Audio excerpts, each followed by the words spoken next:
Welcome to the Four Quarters Podcast with Curtis Branch and Conley Phipps, Oklahoma's premier high school sports podcast, brought to you by Bravado Wireless. Welcome to Four Quarters Podcast with Curtis II, presented by our good friends at Bravado Wireless. We're joined tonight on the eve of the state tournaments with Barry Lewis, the high school sports editor for the Tulsa World, and been at the Tulsa World since 1993. Barry, welcome to our podcast. Thanks. It's great to be with you. Well, great to have you on, and obviously a big week in high school sports with 6A through 2A state tournaments. We're going to cover a little bit about 6A, 5A, 4A, but we want to get back into we want to dig into your journalism career for a little bit, and want to talk to you about how long you've been at the Tulsa World and in journalism as a whole. I've been at the World since 1993, and I like to say I've been in the building since 1983 because there used to be an evening paper in Tulsa, the Tulsa Tribune, and that's where I was hired on at right out of college at the University of Tulsa in the summer of 1983. So I've been in the building for about 38 years. Wow. I've been blessed. Kurt, he's forgot more about high school sports than you and I'll ever know. You know that, right? Yeah, that's pretty true. Coach, but he's seen some great players, and we'll talk about that in a little bit. But what's your view of the state tournament this week and how the OSSAA is kind of stretching games out, especially in Class 4A and 3A, 2A? Well, from a selfish standpoint, I like it stretching the games out because that means I get to see some of the 4A action that I wouldn't have in Oklahoma City that I normally wouldn't get a chance to see because when the tournaments are just Thursday, Friday, and Saturday, and you've got 5A and 6A here in the Tulsa area, that's where obviously my focus has got to be on, at least as long as local teams are involved. So I'm excited to get to see some action in the other classes this week. And I also think that because it gives some more players an opportunity to play at State Fair Arena or Jim Norick Arena, whichever name you want to use for the arena at the fairgrounds, I think that's a plus. I agree. So to give more players a chance to do that. On the same hand, it's a little disappointing the way it worked out this year in 6A and 5A that the Maybe Center is only available on Saturday. Hopefully that will change next year just because of the times we're in that it was only available on Saturday because like to get to see as many players as possible have an opportunity to play at ORU because Maybe Center is such a fabulous arena. It's amazing. It is held up so well. It's almost 50 years old, and it's unbelievable, still in great shape. Yeah, it's unbelievable. You know, it's 50 years old, and the amazing thing is they had the foresight. I was going to say hindsight, but that would have been wrong. That's why I was waiting. That's why I was looking at you. Gotcha. So you could dig me out of that one. Then they have a practice gym down there. I mean, nobody had a practice gym back. Yeah. When think about Chesapeake Arena. I don't believe they have a practice arena. No, Maybe Center is there's not a more comfortable big arena around because the way the room with the seats and the seats are very comfortable. The parking. Yes, I mean that is amazing, and so it's incredible. I was blessed to be at the first game there back in 1972, and it has held up so well because when you think of so many arenas that are built these days that suddenly seem to be obsolete after 15 or 20 years. Right, yeah. Or Maybe Center has stood the test of time, so great credit to those who are involved in the building of it, with President Oral Roberts and Ken Trickey, who helped build it, make it possible, and Richard Fuquay. Yeah, I started to say that. Can't forget him. And the house that Richard built. Yeah. And those at ORU now who are keeping it up and keeping it in great shape. Yeah, it's beautiful arena. I don't think a lot of people know this, but, that was a regional site in the 80s, 1986. When I played at Oklahoma, or when I watched Wayman play when I was at we played a regional there. Yeah, I was there. They held 5 regionals there in about 12 years, starting with the well, the final 8, the Elite 8 and the Sweet 16 in 74, and then the earlier rounds in succeeding years. So that was, I mean, it was then, I mean, a showplace of college basketball, and it still is. It just doesn't have the capacity now to host the NCAA tournament, because you need 15 to 18,000. 20,000, yeah. And they seat 10 to 11,000. Right. Yeah, so I'm going to ask you this when we talk a little bit about maybe center history. I've asked Bill Haston about this. He's written at least one article about it, but we had Coach Hayes on, Ken Hayes on, and we asked him about the same thing. But do you remember the World Capital Classic when North Carolina came to town? Oh, very much so. That was quite an event. That was actually my senior year in college, and that was right before Christmas break, and that remains very vivid in my memory. Although, as I told Bill when he did the feature on it last year, I was very frustrated in the night that Michael Jordan was matched up against the University of Tulsa on the Friday night. The traffic was just so clogged on 81st Street that I wound up missing the first 10 minutes of the game. And I never missed the start of a game. And usually my practice was to get at games like 30 minutes ahead of time, but the traffic was just not moving, so I wound up ditching my car like 3 or 4 blocks away and running, because I didn't want to miss. Awesome. I didn't want to miss any more. Of it. Yeah. Well, but what was funny was nobody knew he was going to be what he was back then. Yeah. He was just a sophomore that had hit the national championship clinching shot, but he was still. I mean, he was, I think, a preseason All-American, but he was still relatively unknown. Yeah, he was overshadowed on his team by a couple, some other very talented players. I don't think he was in the program, even the highlighted player. Yeah. So. Yeah, so they had, for those who don't know, they had a guy named Sam Perkins, who was one of the 50 greatest players of all time. He played in a couple of NBA finals. I think he won a title with the Lakers, maybe, but he played with the Sonics, and he had a great career.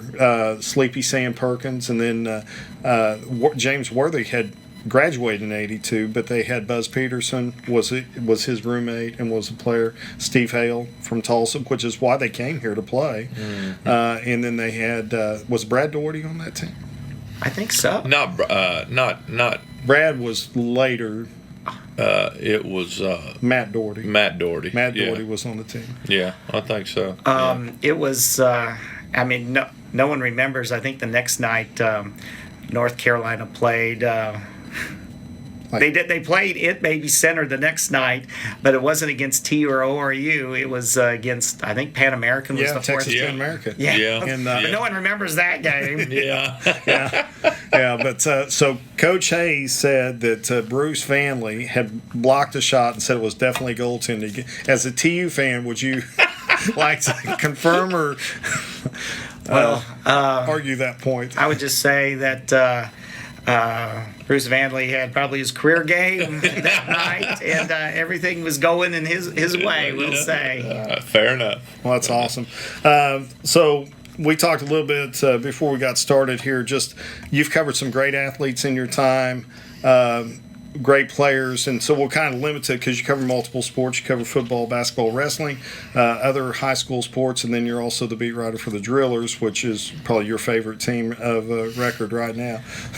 Well, I mean, if you're asking me what my favorite sport is to cover, for all the sports I cover, I really enjoy. But if I had to pick one sport that's my favorite to cover overall, it would be baseball. But I love high school sports. Been covering high school sports for almost 40 years, and it's just I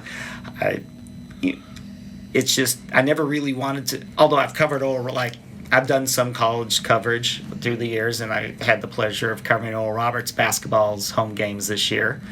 And that was a lot of fun with Max Aismas having an incredible season. Incredible year. Yeah. But I really never. A lot of people, when they start out in the newspaper business, want to, that's their goal, to get to college, to cover college sports.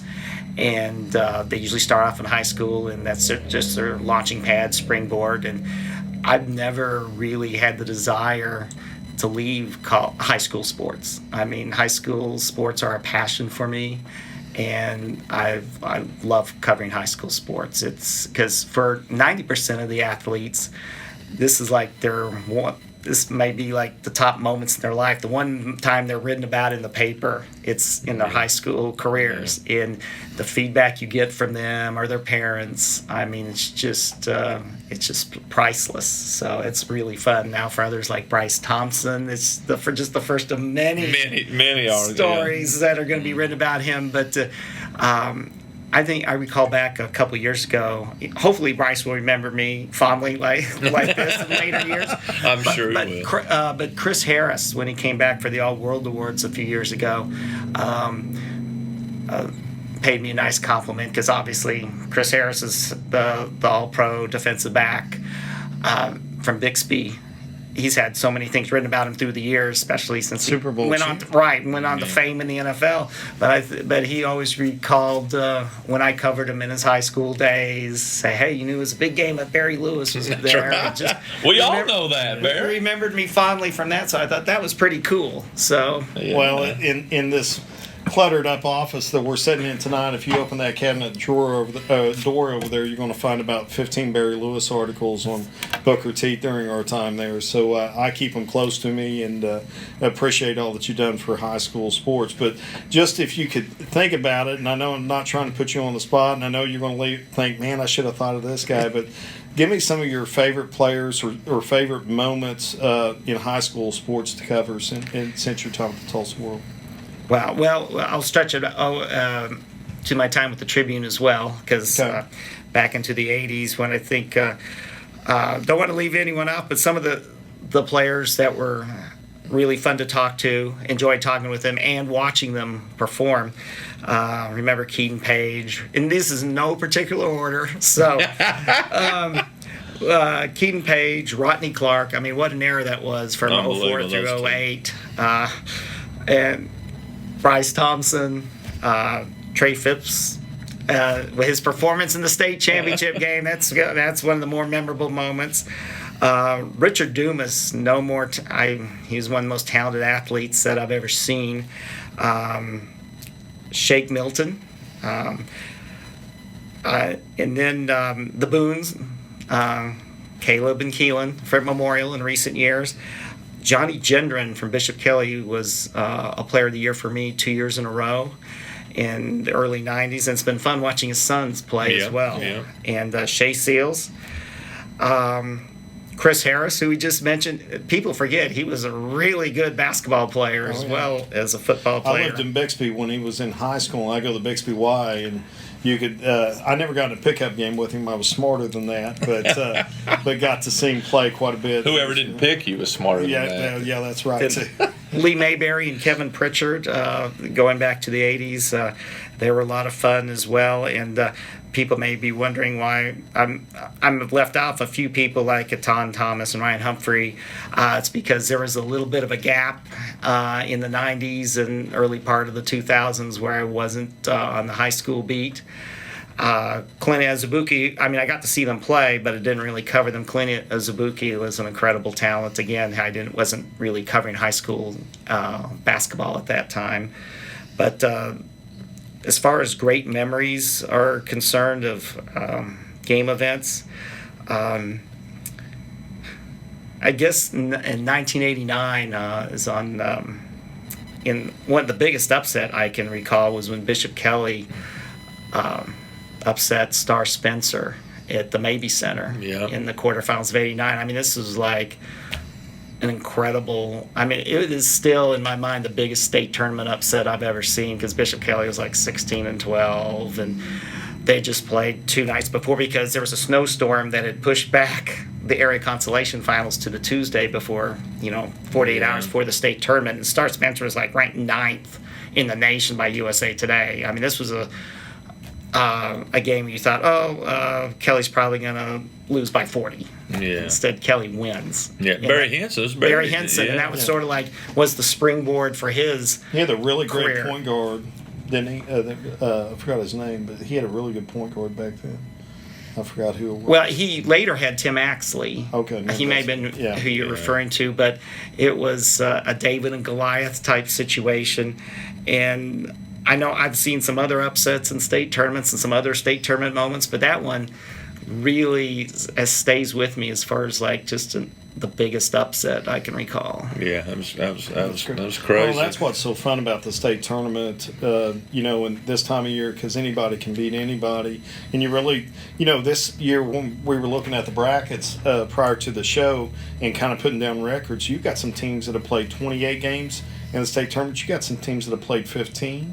The amount of games and how fresh legs are versus how fresh they are from a competitive standpoint would be really interesting. I think there's more uncertainty going into the state tournament in really all classes because of that factor. And so it'd be interesting to see how that plays out. I agree. Yes. Going into the playoffs, because many of the teams went into the playoffs not having played for 2.5 or 3 weeks. So I thought that would create some really crazy things, and we saw that in the first round in the 6A boys, the regional openers at Broken Arrow. You saw Jenks, a team I thought could have gone to the state tournament, qualified for state last year. You could just see they were just so rusty, and that was a tough matchup for them anyway with Sand Springs, with Eric Savage, because every time when they play, it's like a 45-44 war, and it was this one again. But Jenks just probably played its worst game of the season and was upset. And then Broken Arrow was on the verge of being upset in the nightcap against Enid, a game which you thought going in Broken Arrow should win easily. Yeah. And so, but Broken Arrow survived that, got past that, and grinded it out, and now they're in the state tournament, and they've got as good a chance as about anybody. Yeah. I think 6A boys is wide open. Yeah, I agree. What other things you want to talk about, Conley, or questions you want to ask? I'll tell you, I didn't. Obviously, growing up in the Tulsa area, I remember and reading the Tribune at night. As being an athlete at Cleveland, Oklahoma, I knew Barry, but 3 years ago, I guess 4 years ago now. We started Coach Nash started the Ring of Honor at Booker T. Right. And put together a committee to start the Ring of Honor Hall of Fame. And very wisely, Coach Nash invited Barry to be on the committee, and we couldn't have done. He's got more knowledge in there, and so that's when I, became. I talked to him. I've talked to him. 3 times a month for 4 years now, Right. and the guy loves high school sports and helped us so much with the Hall of Fame. And anybody had a question, Coach Nash would be like, call the guru. Coach Nash, call him the guru. Now, Coach Nash didn't start that Hall of Fame as in self-serving reasons. Well, now I'm not going to comment on that, but Coach Nash is the Hall of Famer, 9 state championships. Okay. Nine state championships. Well, do you want to get into the brackets a little bit? Yeah, Talk let's about, get into it. Talk about 6A. We'll start with 6A boys. You want to start with 6A boys? You want to start 4A girls and work our way up? I didn't read the script. Go ahead. Okay, 6A we're going boys. 6A boys. 6A boys. My bad. I think there's We didn't more drama pregame. and more parity in 4A girls than there is 6A boys. So, we're leaving the best for last. I looked up a great stat. Barry, you're going to like this. Okay. I was looking at the brackets today when I should have been teaching class. But anyway, I'm going to give you guys the stat of the day. Okay? Broken Arrow High School has 4,000 more students than Dale City High School. 4,000 more. 1,000 more kids per grade. Is that not unbelievable? That puts things Think in about that. perspective. Yeah. I just, which it doesn't have any. You only need 5, but that's an interesting deal. So, well, let's start with Dale City, Edmond Santa Fe. Dale City moved up this year. Of course, we knew that they would, and they were the odds-on favorite in 5A last year. Wouldn't you agree? I I know agree, you yes. had them number 1, and you're top 12 or you're 16, whatever you do for the world, and Barry, I love you, but we were number 2, but they beat us. So. Yeah, you did. That's amazing that you remember that you remembered, because I wasn't really sure about that, but I called that up on my screen and said, "Yep, I had Del City number 1." Yeah, had us number 2. Which you go head to head. That Tournament of Champions victory was pretty convincing. Yeah, there's a couple of guys that Conley's got on his no more Christmas card list. I'll send him a picture when I see one of them at a ball game. We won't talk about who was wearing the striped shirts that night, but Del City, I mean, they moved up to 6A, and they've had an unbelievable year. Lenny Hatchett, I played him twice. I played him in the Tournament of Champions. Lost to last year Del City in the finals, and I played him my second year at Sapulpa, and we had a really good team. Played him over in Jinx in the first round of the area consolation, and they beat us that night. I wasn't very happy with the officials that night. You see the pattern there? Every time we lose a ball game, it's always somebody else's fault. But they won a hard-fought area final versus Broken Arrow, 45-40. Game was in question until the last 15 seconds of the ball game, and they're the only team to give Edmond Memorial, who's the number 1 team in Class 6A, a loss this year. Who comes into the tournament 15-1 as opposed to 19-4 for Del City. Yeah. So Del City's played 23 games. I think that's the most of anybody in Class 6A boys, and they're coming in playing good basketball. They've got Edmond Santa Fe. One of 3 Edmond teams in the state tournament, which is interesting. I'm sure, Barry, you would know this. I'm sure that's happened before. All 3 Edmond teams been in the state tournament before. It seems like it has happened, but I look at 6A boys. As I said, I think it's wide open. Obviously. The odds are favoring that the gold ball will go out west, but with 6 teams from the west, I look at a team like Edmond Santa Fe, which many people would say they're a long shot to win the title, but I think they've got tremendous talent. I look at them and I think, if they click all 3 days, I mean, they could easily win the gold ball. I mean, yes, I'm going to favor Del City over Santa Fe, but Santa Fe has a lot of potential. If you're looking for a long shot, that'd be the one. I like Edmond Santa Fe. Of course, a long shot, people would consider Broken Arrow a long shot. That's why, sometimes you go into the state tournament I don't want to be disrespecting anyone who qualifies for state, because it's so hard to qualify for state. I mean, all the teams that qualify deserve to be there, but there's sometimes, in 99% of the cases, you will look at a state tournament, and there's just there's usually a couple teams that you figure they really don't have a realistic chance. It's great they're here, they're happy to be here, but they really don't have a chance to win it all. And but I don't see that in 6A boys. I think all 8 teams have a shot to win the gold ball. Well, and it comes down to, like any classification of basketball, a lot of it comes down to matchups. And, Broken Arrow's size with Talley and Allen. Anthony Allen's a really good-looking sophomore for them. They are going to cause every team in the state tournament problems. If they can make it a game that plays to their strengths, they've got a chance to beat anybody. Now, Edmond Memorial's got great guard play. They got one really good post inside. But a good surrounding cast. They're obviously 15-1 for a reason, but that'll be an interesting matchup. Yeah, I think that's the one I'm most excited about. Most interested in. Because Broken Arrow's got, a lot of guys can play. They've got length. They've got athleticism. They've got good guard play. Played that tough schedule in the Frontier Valley, which Edmond Memorial, great coach, great tradition. They've got a heck of a team. And, Kurt, I think in 2019, the year we won it, Edmond Memorial was number 1 going into the playoffs. And so it'll be interesting. I expect that to be I expect that to be a really good game. Yeah, I don't want to overlook. Putnam North, Owasso. I think that's a very intriguing matchup too. Owasso, this is their 9th trip to the state tournament, and they just may be due just to go all the way, because there's been, during the Shake Milton era, I kept on thinking each of those years that they get a good bounce of the ball, that any of those teams could have gone all the way, but they just always came up short. They won a quarterfinal one year, but then lost in the semifinals on a last-second shot. And maybe this is Owasso's year. Owasso is really solid across the board.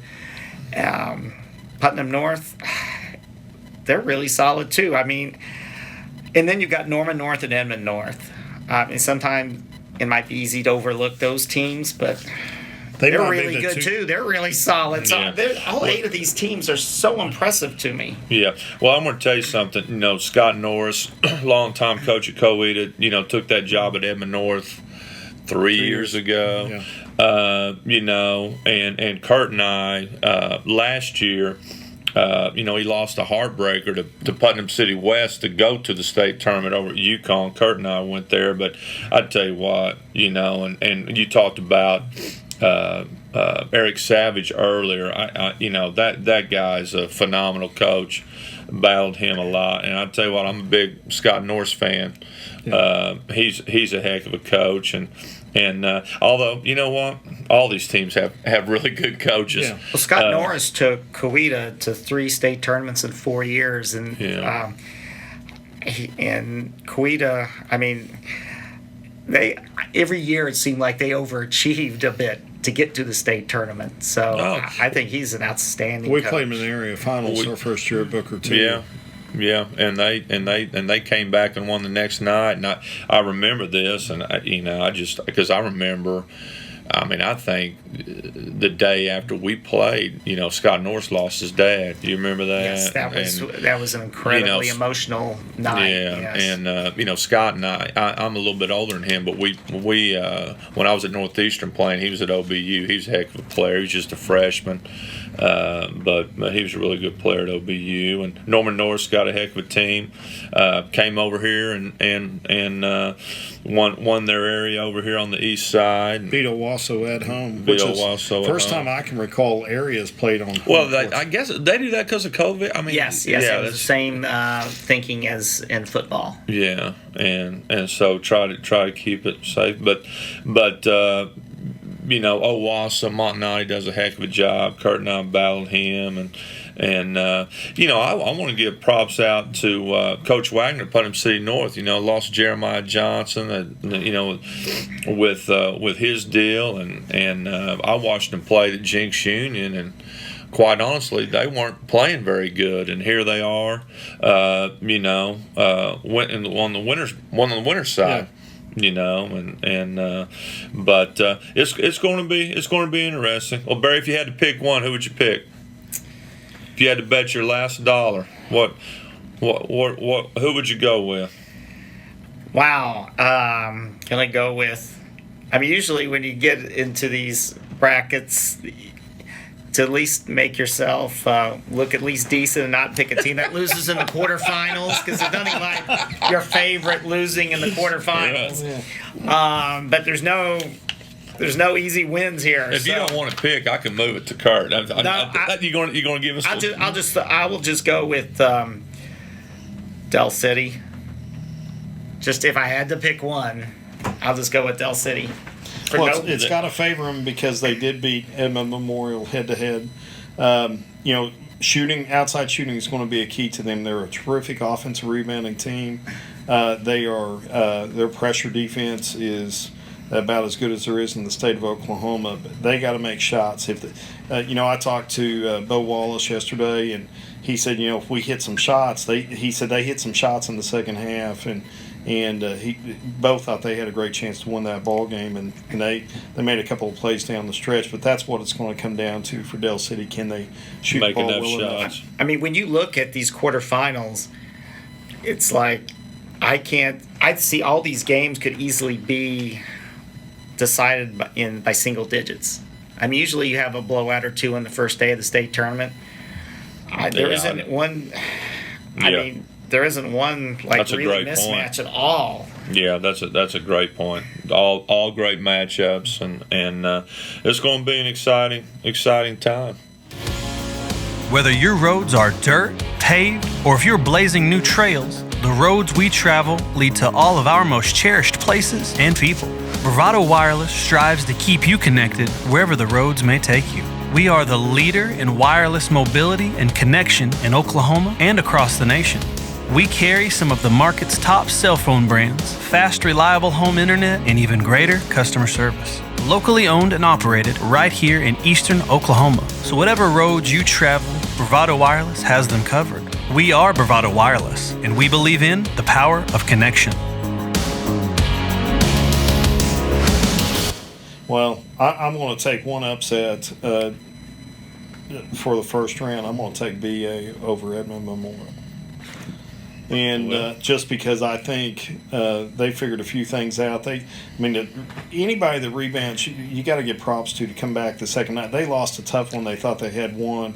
They had to pick up the bootstraps and go beat a team that had won the night before. And have to travel, make the long trip back. Midwest City traveled 10 miles for that ball game, and they traveled 120 miles. So I know they're excited to be there. And and the interesting thing is they beat Norman North in the Shawnee tournament, and they have scrimmaged. I think they may have even played them in North and beaten them.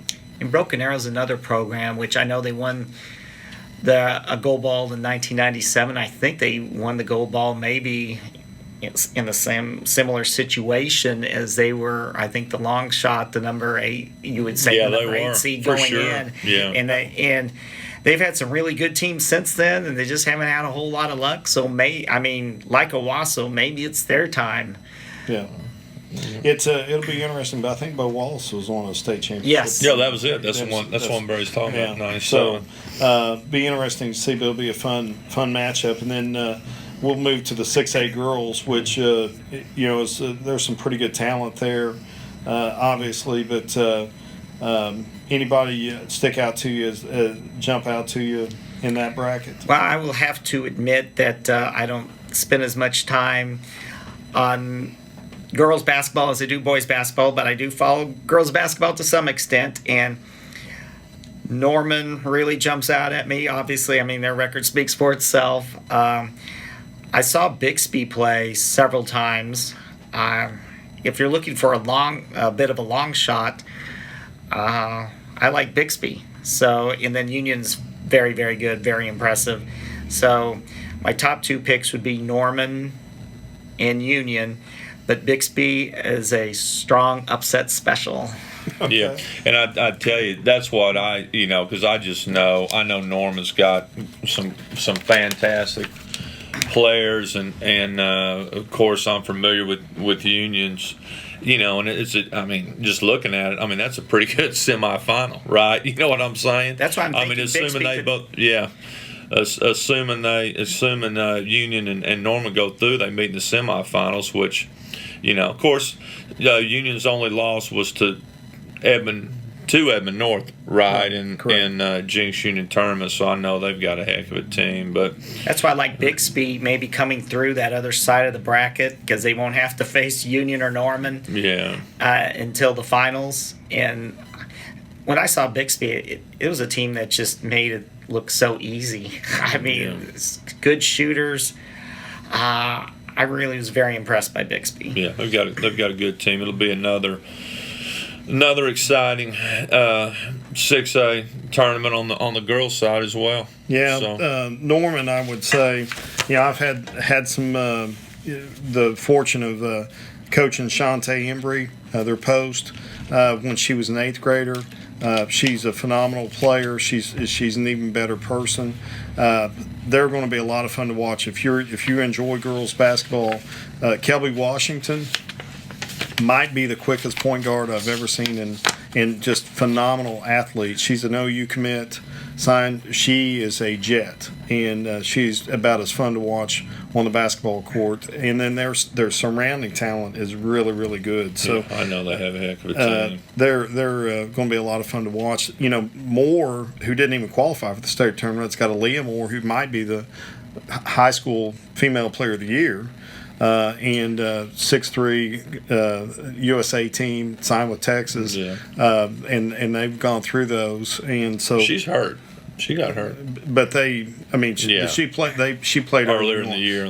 But so anyway, it'll be interesting if you want to watch some good girls basketball. Get out to Sapulpa the Chieftain Center, and then you want to go on to 5A boys. I'm just following your lead. Okay, let's go. 5A boys. We didn't get to do it my way earlier, so we'll just keep doing it your way. That's why it says Kurt and 2. If it was 2 and Kurt, you could have picked it.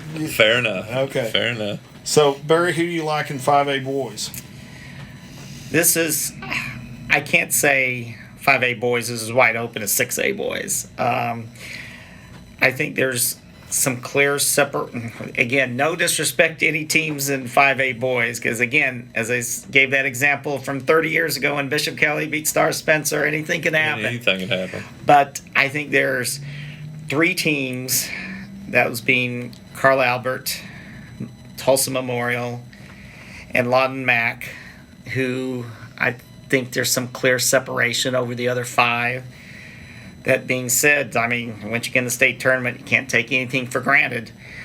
But I think those are the 3 clear favorites, and the gold ball will be won by one of those 3 teams. Carl Albert Memorial semifinal would be it's a potential blockbuster. Yeah. Although Carl Albert first has to get by Will Rogers, which is a great story, getting to the state tournament for the first time in 25 years. Yeah, I remember when I was at the Tribune, Rogers was that was such a great basketball era with Lee Mayberry, and Clifford Criddle was the coach after Lonnie Spencer, and they were going to the state tournament regularly there, won the state title in '88.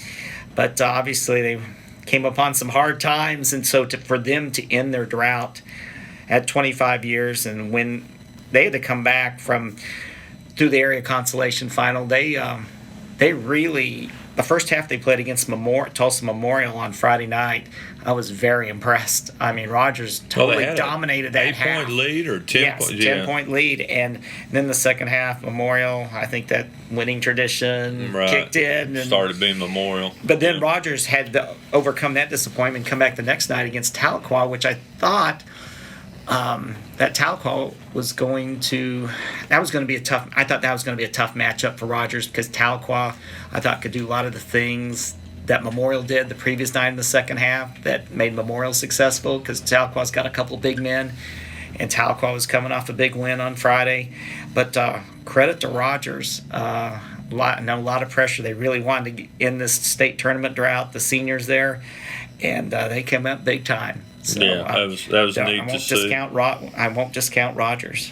I'd tell you, Barry, and this is a little off the subject, but you mentioned Coach Criddle. He teaches at East Central Junior High. So I talked to him, when I'm lucky enough to see him in the halls a little bit, and got to know him. Just great guy, and he's pure entertainment. We've had some great, we've talked about those days, because I asked him about Lee Mayberry. So Lee was a McDonald's All-American, and Coach Criddle, coached him, and had James Hall, who was a phenomenal player. And so I've heard some of those stories from back then. Of course, Lee played first 2 years for Lonnie Spencer, I think, maybe, or maybe just one, but anyway. But you mentioned Coach Criddle. He's a great guy. A lot of fun. The Sapulpa-Coweta matchup, that's going to be really fun. A couple of different styles there. Yes, a couple different styles, and the winner of that game it'll be their first state tournament win since the 1990s. I read that in your article. Yeah. So that's going to be so cool that one of those teams will get. We're sure of one of those teams going to get to celebrate. Yeah. Well, you know, like you guys mentioned, just two different styles. You know, Sapulpa team, which I didn't see them live this year, but you talk about some talented kids. They have size. Mm-hmm. You know, they have athleticism. You know, they can play defense full court. You know, and they played in the Frontier Tough League. They, you know, if they were playing in a different league, they might have won more games. Very deceptive record. Yeah, and because they also played the last month without one of their better players, Tazon Taft, who came back in the area title game.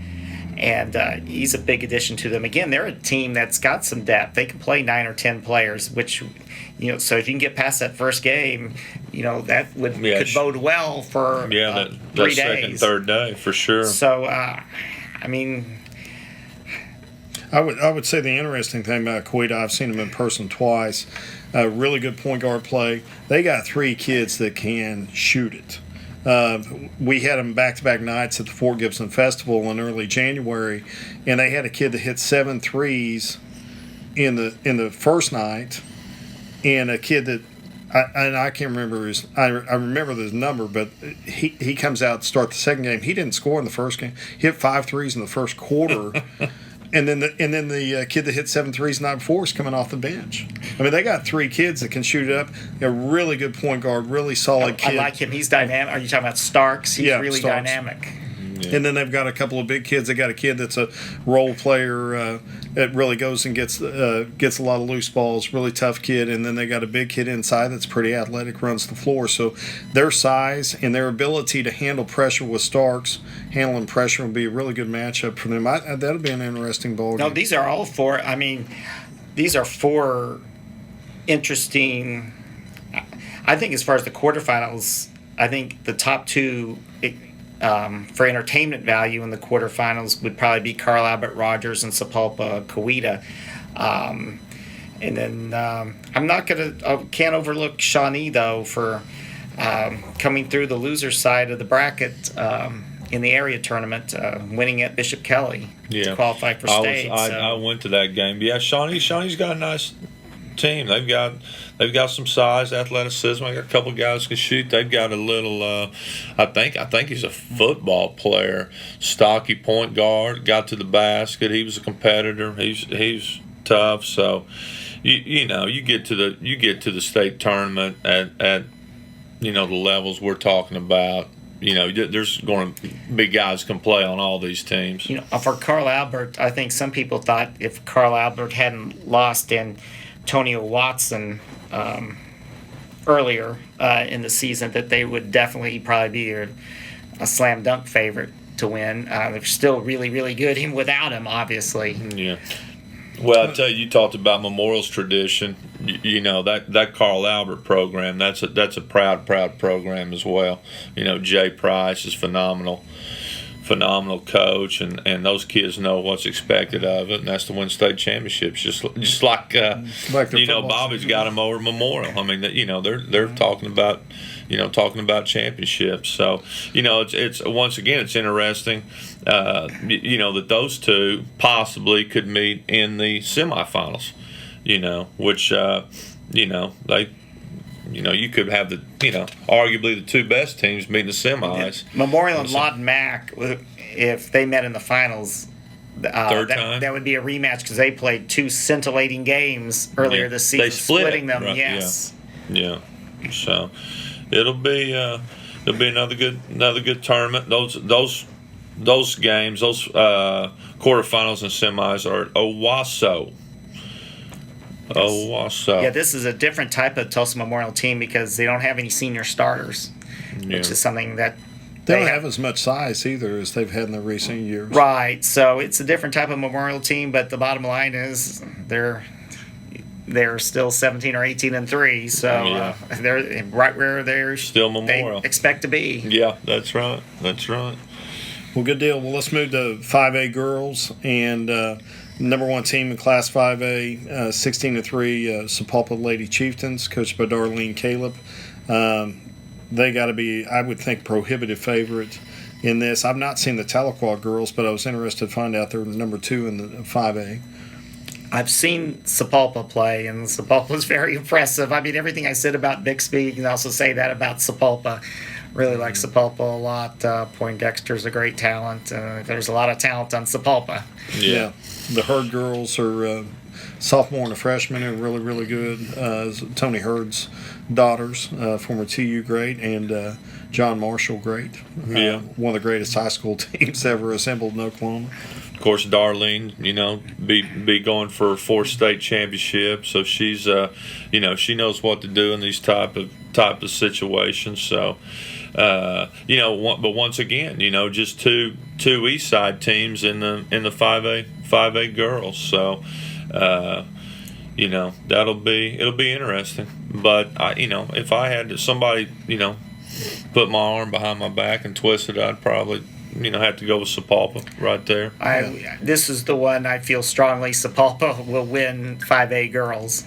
Yeah, of course they dropped down from 6A. Del City and Sapulpa kind of switched places, and Sapulpa's had a lot of success in 5A with the boys and the girls. So glad to see that. Okay. Well, good games to look forward to. We'll move to Class 4A and talk about the boys. And obviously, number 1 team in Class 4A, Kingfisher, who's 22-1, and their lone loss on the year was at Edmond Memorial in the finals of the Edmond Open. No shame in that. No.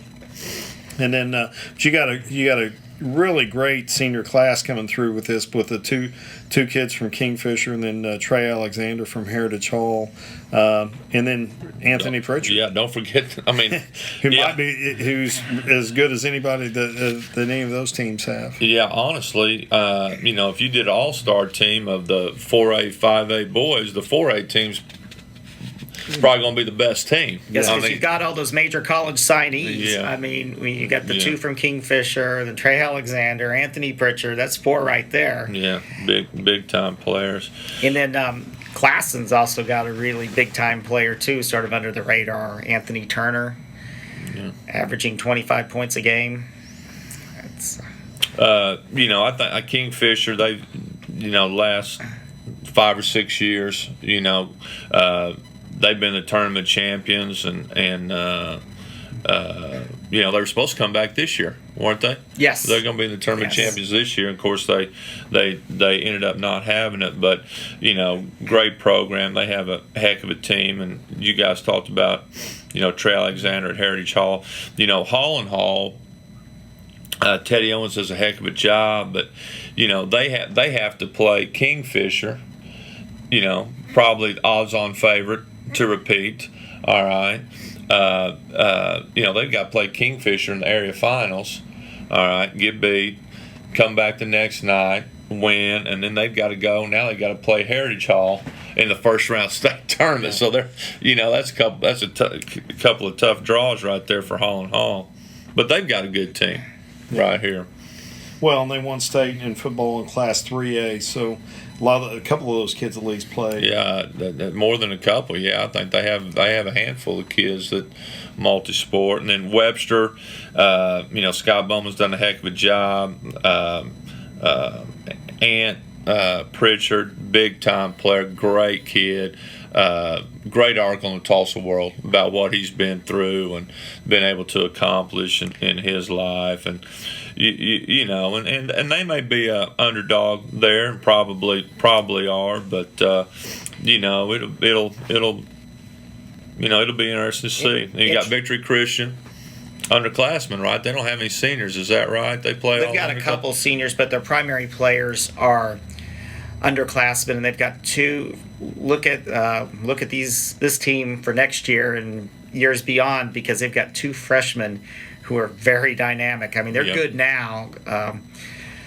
Chris Mason and Cedric Hardridge, but they are going to be super good, I have a feeling, in a couple of years.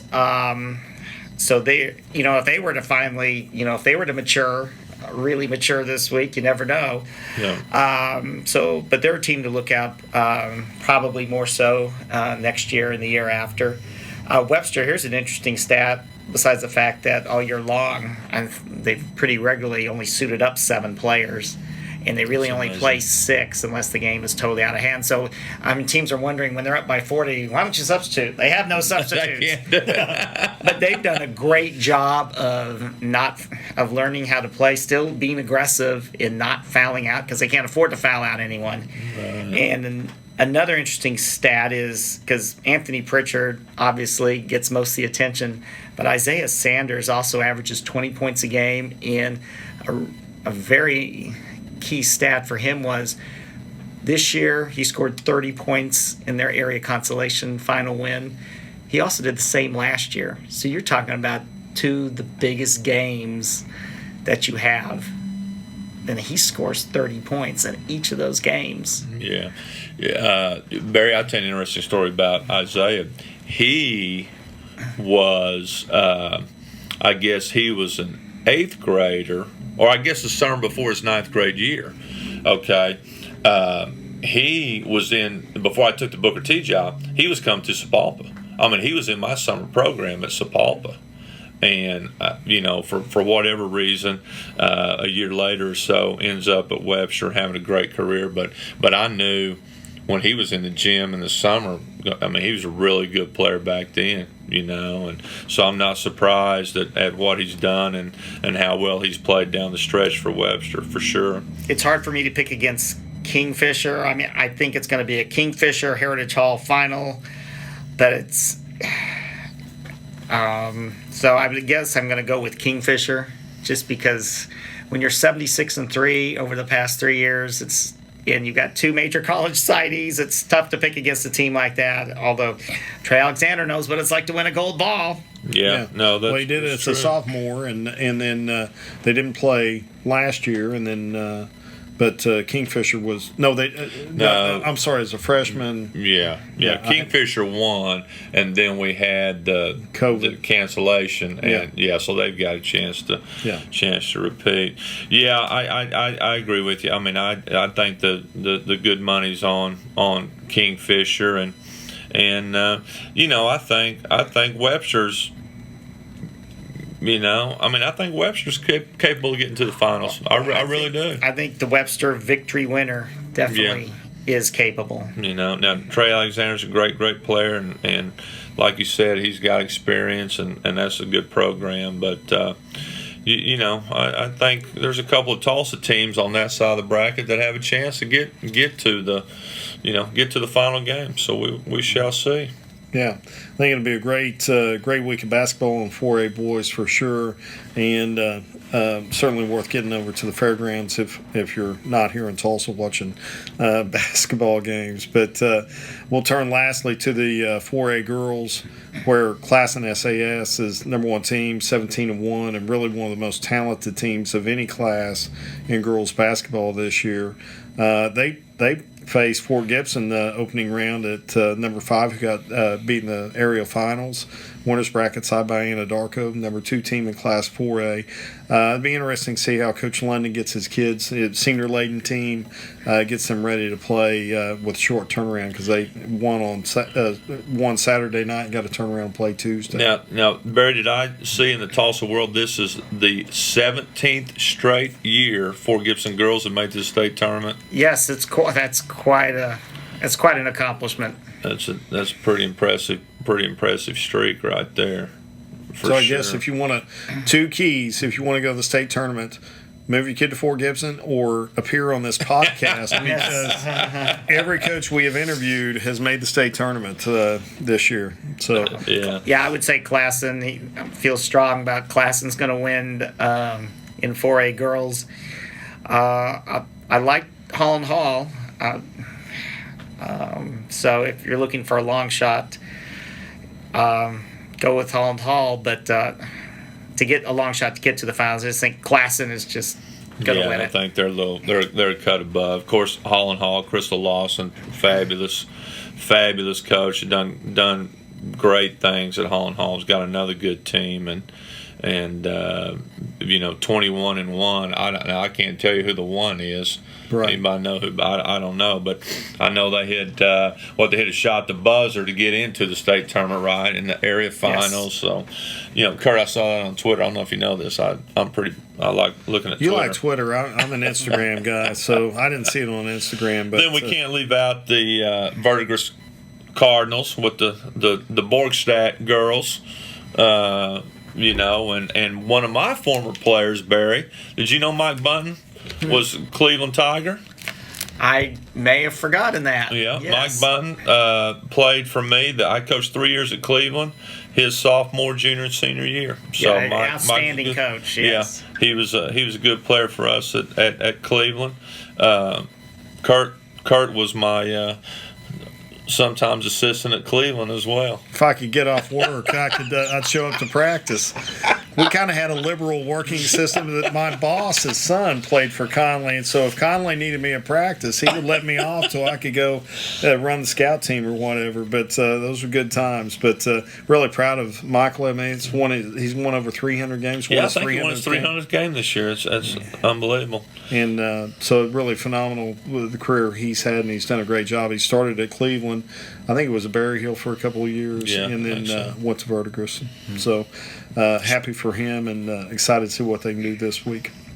Yeah, well, we got it now. I think my boy, and he didn't make state tournament this year, but Mike Parrish has been to many state tournaments, and I've got to give a shout out to him on the podcast because he won number 300 this year, I believe, recently. He did. He was. He won it in dramatic fashion because he won his 299th game, I believe, on January 22nd, and due to COVID and weather delays, and they only played like 3 games between then and the playoffs that started on February 27th. So basically had to wait 5 weeks.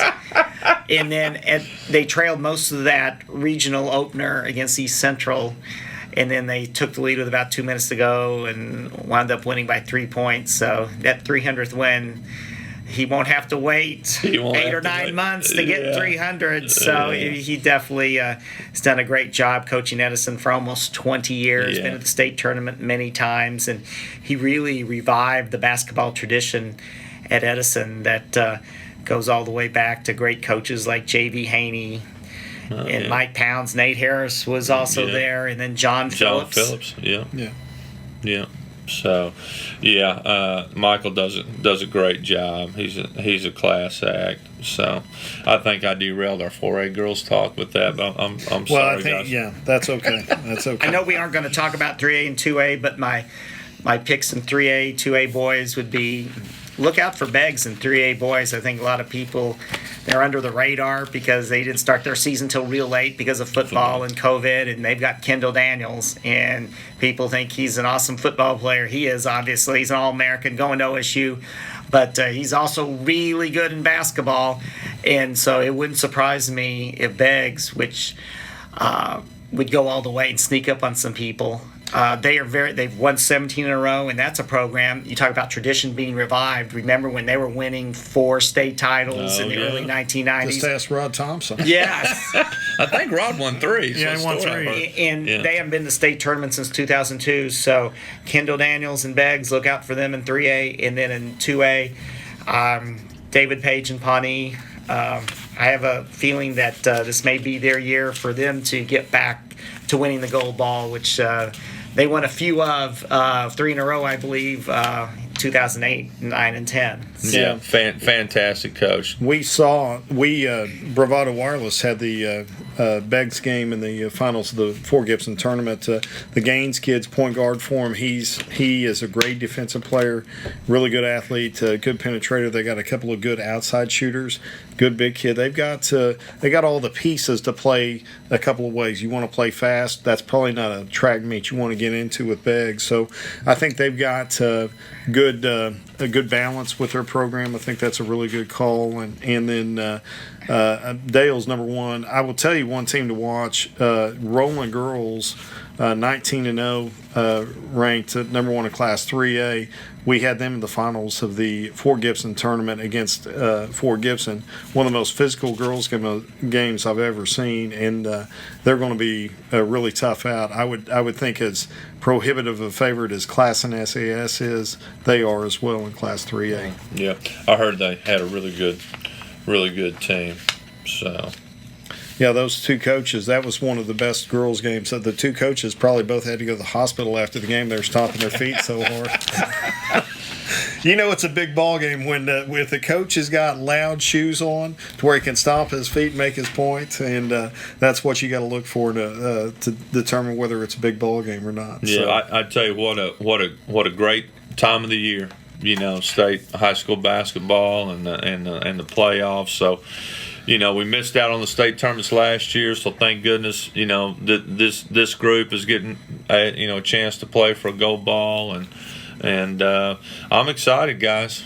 It's going to be a fun week. Starts tomorrow. Yeah, credit to the OSSAA for having good foresight, learning from last year, being prepared, and really for all the coaches. It's a lot to manage. You think about not just managing, game to game, day to day, but trying to keep your kids healthy, trying to, keep them on schedule in school, because distance learning is not for everybody. And, you think about the Anthony Allen kid back to 6A boys. I mean, he missed their first 11 games.